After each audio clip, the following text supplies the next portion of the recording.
Assalamu alaikum жалпы көрүүчүлөр. Бүгүн сиздерге мындай малина боюнча bir кыска bir видео тартып көрсөтөйүн деп чечтик. Бул үйдөгү эле огороддо эгилген малина мындай болгон. Ошону бир аз отойбуз азыр. Мындай болуп өсүп калган. Булар быйылкы жаздагы эгилгендер. Арасында мындай болуп гүл ача баштады. Арасында мындай болуп өспөй калгандар бар. Arasında mınday kiçinekey olup ösüp kalganlar var. Bular otolgon yerler. Bu hazır ikinci otomu. Birincisini otop çıkkamız. Az önce ikincisini ot basıtat. İkincisini ot atabız. Bunlar otolgon yerler. İkincisi. Bular olsa birinci otolgon yerler. Bak.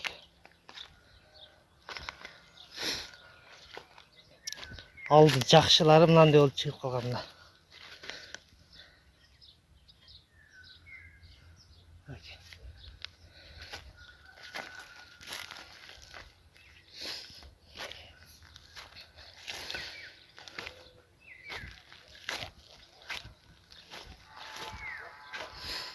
Мына бұл отолған тарап.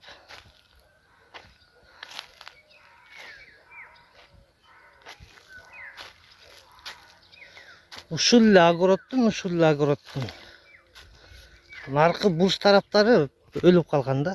Мал жерлер өлгөн, мына өспөй калган.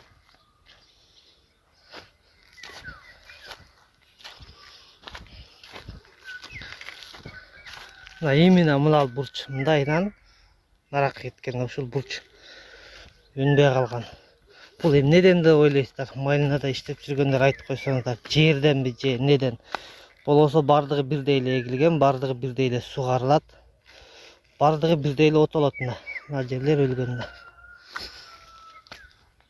Подиратель өлгөн дагы. Ана мынандай түгүнөн кичине чыккан жер дагы бар. Мынакей.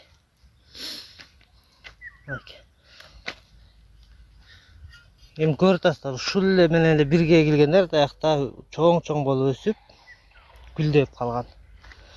Булар болсо мынандай болуп түгүнөн эми как будто жаңы тигилгендегидей болуп чыгып аткандар дагы бар да. Бул жерин бурчекте жери начарбы же эмне себептер болушу мүмкүн? Жазып койсоңуздар комментарийга, если малина менен иштеп жүргөндөр болсо. Ушул тараптар өлгөн да. Бұл жерде даже чөп да чыккан эмес. Биринчи отомунда чөп баскан. Отолгон, экинчи үстүнө уже чөп чыккан эмес. Экинчиси нормально мынча. Нар жактар экинчисинде чөп баскан уже ал жактачы. Бул тамчылатмай боюнча сугарылат, тамчылаткыч менен. Мындай жоон турбада, пластик турбада суу келет. Андан ар бир малинанын жөөгүнө мындай болуп кичинекей тамчылаткыч шланглар орнотулган. Ар бир жөөктүн аралыгы канча? 1-2 метрден оролуп туруптур. Бул жөөк менен нарыкка чейинкиси экөөнүн аралыгы 1 метр, 2 метрден экен. Бул кандай болуп сугарылат экен азыр да кыска бир көрсөтүп коеюн. Негизи азыр эртең мененки саат 7 болду. Азыр эртең менен сугарылбайт, кечинде сугарылат бул. Бирок көрсөтүп кое берейин бир жандырып мындай болуп сугарылат деп.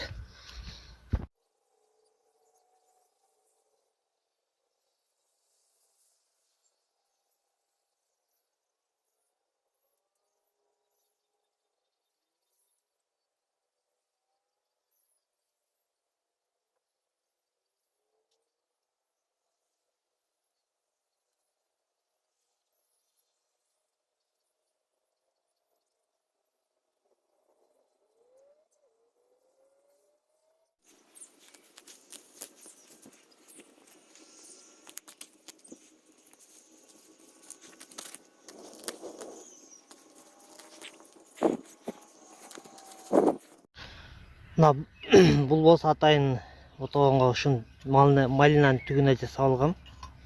андай колго илинбеген чөптөрдү күндө суу ичкен үчүн бул күндө суу ичет да. Ошого бул жерде баа чөптү көнбөйт да, өсө берет да. Көрдүңөрбү? Мында да турат. Ошондой болуп чыга берет да. Буларды жулганга вообще возможность жок. Колго илешпейт. Ошолорду мына менен тытып салабыз мына. Мындай кылыпчы. Мында саласың уже өлүп кете берет алар. Жакшы вариант бекен.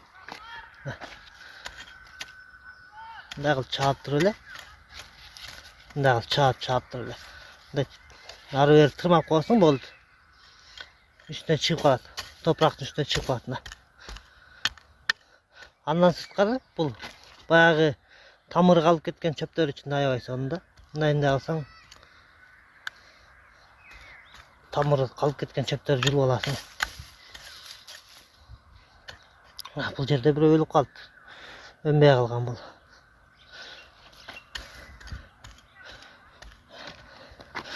Мындай кылып туруп тырмап саласың үстүн. Болду, өлө берет алар.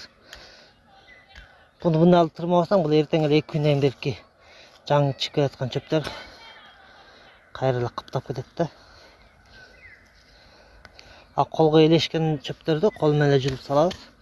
Колго илешпегендерди мына менен мындай кылып тарап салабыз. Мына көрдүңөр, баягы тамыр калып кеткен чөптөр мындай болуп мындай болот да мына. Мындай кармап жулуп коесуң да. Өтө жакшы вариант да бул. Мындай болгон бассейнде койсок болот, же ямада койсок болот, үйгө казып коесуздар, 5 тонна, 10 тонналык кылып көлөңкө төшөп койсоңуздар суу качпайт. Буну любой жерде үйдө эле казып суудан толтуруп алсаңыздар, ушудан сугарсаңыздар болот. Буга суу каяктан толот? Буга суу мына насос бул жерден соруп толтуруп берип турат. Автоматты көтөрсөңүз өзү сора баштайт. Азыр көрсөтөм. Буга биринчи суудан куюп, сууну сордуруп алыш керек уруштай. 3-4 литр, 2 литр суу куйса жетет. Сууну куйган соң буну качайтетиш керек.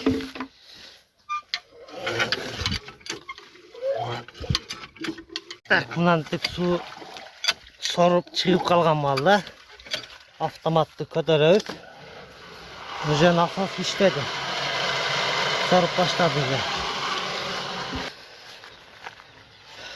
Так, мынантип бул жакты толтура берет. Бул болсо эми бул огородко сайдайбыз. Огородко деле ушундай эле. Только бул отдельный башка насос. Бул